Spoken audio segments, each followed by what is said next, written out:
좋아요, 구독. 자, 첫 번째가 이제 그 서대 말씀 발언, 파월 의장의 발언, 그죠? 자, 여기서 뭐 별다른 얘기 없었죠. 자, 제일 중요한 거는 첫 번째입니다. 첫 번째.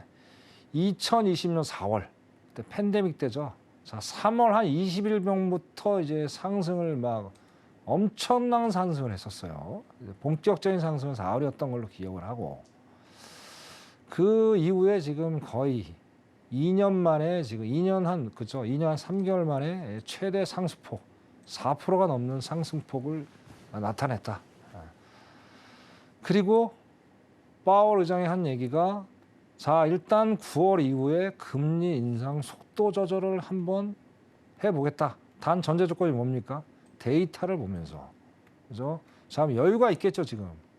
2달의 여유가 있어요. 무슨 얘기냐? 가장 핵심이 되는 건 뭡니까? CPI입니다. CPI, 그죠? 자, 8월에 발표를 보면서 어떤 계산기를 두들겨 가겠죠. 그죠? 어떤 기초 데이터를 만들어 갈 거예요.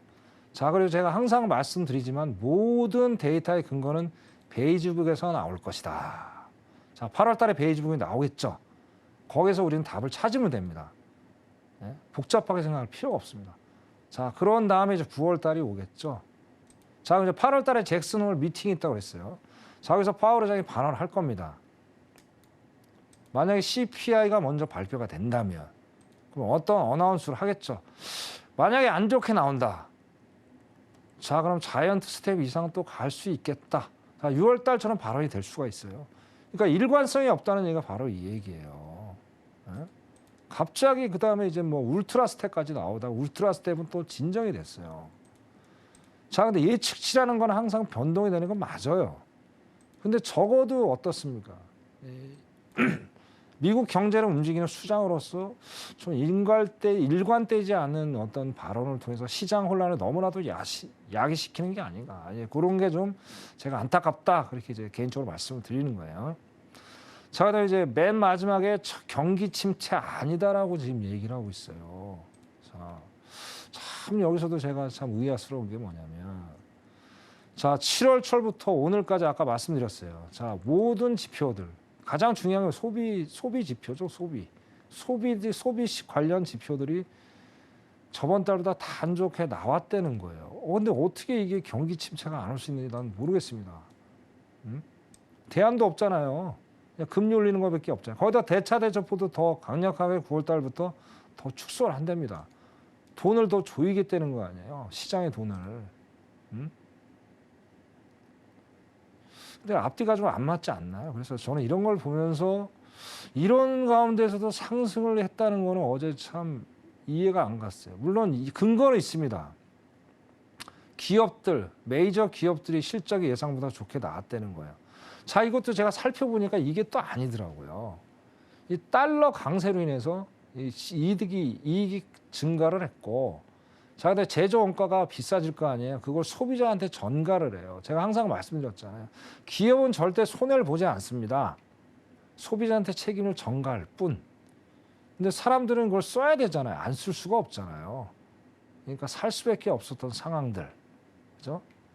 그러면서 하는 얘기가 뭡니까? 일부 회사에서 자, 달러가 조금만 더 약했더라면 매출을 더 발생할 수 있었을 텐데 아쉽다라는 얘기를 일단 꺼내고 있다라는 얘기예요.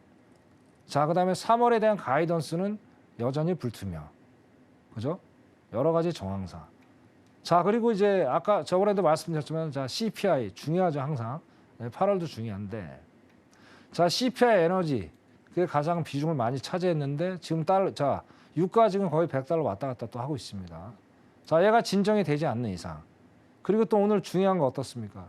자이언트 스텝 밟았죠. 자, 화요일 날 제가 말씀드렸어요. 4.5% 미국 대출 금리. 자, 근데 이걸 좀 아셔야 돼요. 자, 0.7을 올리면요. 그 은행에서 가산 금리라고 합니다. 거기에 리스크 비용, 뭐 부대 비용 등등 포함해서 곱하기 2로 보시면 돼요. 그럼 1.5%예요. 그럼 4.5%가 그럼 6%대 딱 갑니다. 6%대. 근데 우리나라 지금 문제 많죠. 너무나도 가상금리를 많이 폭리를 취한다.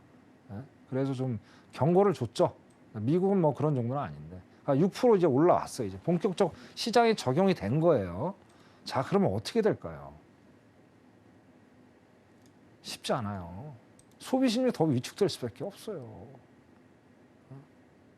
그래서 제가 아까 말씀드린 대로 어제 그 상승은 저번 주에 이어서 저번 주 금요일 날, 목요일 날 그렇죠. 목요일이랑 똑같이 베어마켓 랠리가 왔어요. 오늘도 왔고, 자 저녁까지 가봐야 되겠는데, 뭐 아까도 말씀드렸듯이 오늘 내일까지 계속 하락장으로 전환이 된다. 그러면 일단은 저점을 통과하지 않았다. 바닥의 지하가 아직은 더 있다. 자, 그 깊이는 10만이 알겠죠. 저도 모릅니다. 바닥이 있을까, 지하가 보일 거라는 것만 제가 예견할 뿐이지 그 바닥에 100m가 될지 200m가 될지 그건 저도 모르겠습니다. 일단은 예측만 할 뿐이다. 이런 걸 보면서 파월 의장의 발언에 대해서 제가 의문점을 제기하는 요인이 이거다. 그렇게 제가 말씀을 좀 드리고 싶습니다. 자, 다음 페이지 한번 넘어가겠습니다. 네. 자, 이제 결정적인 증거가 나온다. 모든 게 데이터가 나와야 되죠. 수치화가 되지 않으면 아무 의미가 없겠다. 그죠? 자, 제가 지금 다른 방송국은 모르겠습니다. 저는 3개월 모를 가지고 계속 한 달 이상, 저번 달부터 계속 끌어왔습니다. 자, 저번 주까지만 해도 어떻습니까? 그쵸? 화요일까지만 해도 어땠냐고 제가 봤는데, 잠깐 이걸 잠깐 봐야 될 것 같아요. 자, 요 색, 요 색이 3개월 모래, 요 색이, 그죠? 자, 이게 중간에 있었단 말이에요, 중간에. 그죠? 근데 어느 순간 꽁충 뛰어 올라왔어요. 꽁충 뛰어 올라왔어요. 그죠? 이게 달러가 그때 이제 그 달러 강세 올 때예요. 그 자이언트 스텝 밟을 때거든요, 6월 달에. 예? 그럼 그때 현상에 똑같이 와 있는 거예요. 그럼 달러가 올라가야 되잖아요. 근데 내려간다니까 참 이게 상식적으로 이해가 안 가고요. 자, 그다음에 뭐가 있습니까? 자, 보십시오. 잠깐만요. 이 옆에 좀 봐야 되거든요. 네. 자, 여기 파란색이 10년물이 10년물. 그죠? 그다음에 녹색이 2년물이에요. 자, 어제까지만 해도 갭이 한 40bp 정도 됐는데 여기 한 2.75 정도 될 겁니다. 그죠? 2.75. 3.5잖아요. 딱 나오잖아요. 1.5 갭이 생긴 거예요. 이 가상금리, 가상금리. 은행. 그죠? 이걸 보면서 어떻게 이게 침체가 안 올 수 있을까요? 그죠? 이 수치가 답을 주는 거예요, 수치가. 그래서 다시 한번 강조드리지만 안도를 하셨다가 뭐 해외 선물하신 분들은 상관이 없습니다. 근데 이 방송을 또 해외 주식을 또 보시는 우리 시청자 여러분들 계실 거예요. 아직은 안도하시면 안 됩니다. 아직은 안도하시면 안 되고 일단은 자금을 확보해 두셔라. 그렇게 제가 말씀을 좀 드리겠습니다. 그래서 이걸 보시고 정확히 우리가 판단을 좀 해야 되겠다. 그렇게 좀 말씀드리고요. 자, 마지막으로 이제 오일리 쇼크. 이걸 좀 답습하는 게 아닌가 하는 안타까운 지금 상황이 있습니다. 자, 하나하나씩 이걸 짚고 넘어가 보자고요. 네. 자, 여기 보시면 이게 1970년대부터 80년대까지입니다. 여기 이제 여기 70년대고 여기가 80년대라고 보죠. 그죠? 10년 동안에 장기 불황이 왔죠. 여러 가지 뭐 이슈가 있는데 그건 거두절미하고. 자, 우리는 숫자만 못 내는 거니까. 자, 여기서 제가 5월 달에도 이런 말씀을 4월 달인가 한번 드렸던 것 같아요. 이 엄청난 그 10년 동안에 장기 하락이 왔다. 7번이 왔어요. 7번. 보시면 돼요. 간단합니다. 자, 물가 이렇게 뛰었죠. 그럼 뛰니까 어떻겠습니까? 금리 올리겠죠. 그럼 시간이 지나니까 또 내려갔었어요. 그죠? 이 정도면 괜찮다. 했는데 더 튀어 올랐죠, 또. 그죠? 두 번째. 내려왔죠? 상당 기간 갔어요. 한 2년 갔어. 또 올라왔죠? 세 번째. 네 번째. 다섯 번째. 이제 여섯 번째, 일곱 번째 이제 대폭탄이 터진 거예요. 이게 1980년대 19% 올릴 때 19%. 네? 지금 우리 최고 이자가 20%잖아요. 벌써 20 몇 년 전에 이런 엄청난 고금리를 정책을 이제 펴서 요것도 끝난 게 아니죠. 4, 5년 갔어요. 4, 5년 가가지고 2%대까지 내려온 거예요. 그래서 제가 여기 막 스텝 앤 고라는 얘기가 바로 나오는 거예요. 이거 답습하는 거 아니라는 염려가 스러운 거예요. 자, 파월 의장은 이제 고민이 많을 겁니다. 자, 기본적으로 어떻습니까? 금리를 올리면요, 두 가지, 딱 뭐 여러 가지 요인인데 두 가지만 생각을 하시면 될 것 같아요. 자, 일단 경기 침체가 올 수밖에 없습니다. 소비 심리가 위축이 되고 간단한 겁니다. 자, 그다음에 두 번째가 실업률을 높여야 돼요. 실직자가 많아야 돼요. 그렇죠? 그거는 당연한 경제 논리입니다. 경제학상. 그러면 실업자가 많아지면 어때? 소비 심리가 더 위축이 되겠죠. 예? 근데 그거가 되면은 경기 침체가 오면 안 되잖아요.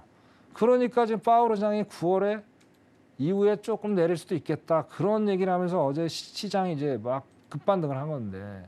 자, 그러면 이런 시대가 오면 어떡할 겁니까? 이런 상황 오면 어떡해요? 이거 누가 책임질 거야, 이거? 예? 지금 딱 고현상이에요. 저번에도 봤어요. 이때하고 상황이 다르잖아요. 지금 상황이 완전, 그죠?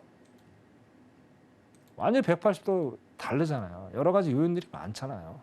그죠? 그나마 5일이나 좀 5일이 뭐 많이 뛰었던 거, 그거 외에는 뭐 다른 게 없잖아요. 그죠?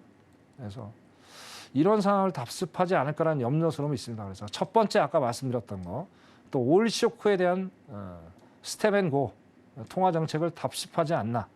너무 이제 파월의 느슨한 오락가락하는 그런 정책에 의해서 그런 것들이 좀 제가 보기에는 안타깝게 보여진다. 그래서 결론적으로 말씀드리겠습니다. 아직은 미국 증시 바닥 아니다, 저점 아니다. 더 관망을 하시고 지켜봐야 되겠다. 그렇게 말씀드리면서 오늘 분석 이 정도로 마감하겠습니다. 감사합니다. 좋아요, 구독.